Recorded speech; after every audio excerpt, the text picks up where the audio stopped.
विधानसभेच्या प्रचारासाठी भाजपचा मेगा प्लॅन तयार। गडकरी, फडणवीस, बावनकुळे आणि दानवेंकडे राहणार प्रचाराचं नेतृत्व।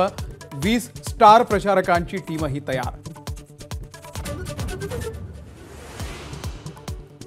मी देव झालो असं स्वतःला कुणी म्हणून घेऊ नये, तुमच्यातलं देवत्व लोकांना ठरवू द्या। मोहन भागवत यांचं वक्तव्य। क्षणभर चमकणाऱ्या विजेसारखं कधी होऊ नये असाही दिला सल्ला।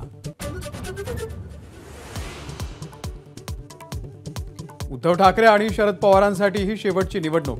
चंद्रशेखर बावनकुळे यांचं वक्तव्य। लोकसभा निवडणुकीच्या वेळीही म्हणाले होते, पवारांची शेवटची निवडणूक। जयदीप आपटे यांच्या बचावासाठी भाजपशी संबंधित कायदे पंडितांची फौज उभी। संजय राऊतांचा आरोप, छत्रपतींची बेईमानी यांच्या रक्तातच अशी ही टीका। मुंबईमध्ये शिवाजी महाराजांचा पुतळा 5 वर्षांपासून अडगळीमध्ये। मध्य रेल्वेच्या नियम बदलामुळे पुतळा धूळ खात पडल्याची चर्चा। एबीपी माझाचा एक्सक्लुझिव्ह रिपोर्ट।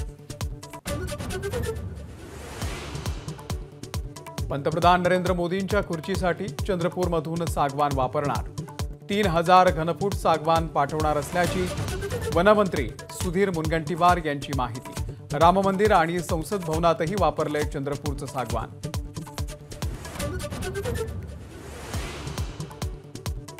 नागपूरमध्ये फासे पारधी समाजाच्या मुलांनी भरवली फडणवीसांच्या शासकीय निवासस्थानाच्या समोर शाळा।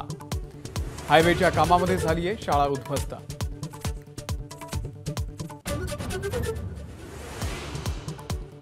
अन्नत्याग आंदोलन करणाऱ्या रविकांत तुपकर यांची तब्येत खालावली। निवेदन द्यायला गेलेल्या शेतकऱ्यांना भेटायला जिल्हाधिकाऱ्यांचा नकार।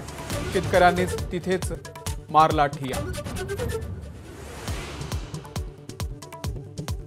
कोकणात गणपती बाप्पाच्या आगमनाची जोरदार तयारी। विवाहित महिलांचं आज हरतालिकेचं व्रत आणि उपवास।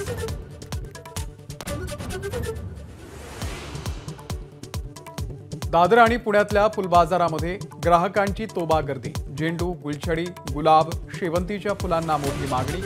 दोन्ही शहरांमध्ये फुलांचे भाव दुप्पट आणि तिप्पट।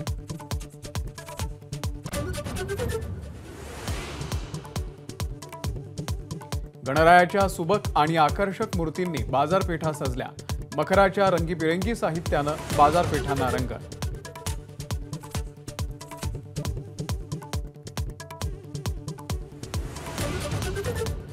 नागपूरमध्ये फासे पारधी समाजाच्या मुलांनी भरवली फडणवीसांच्या शासकीय निवासस्थानाच्या समोर शाळा। हायवेच्या कामामध्ये झालीये शाळा उद्ध्वस्त। एबीपी माझा, उघडा डोळे बघा नीट।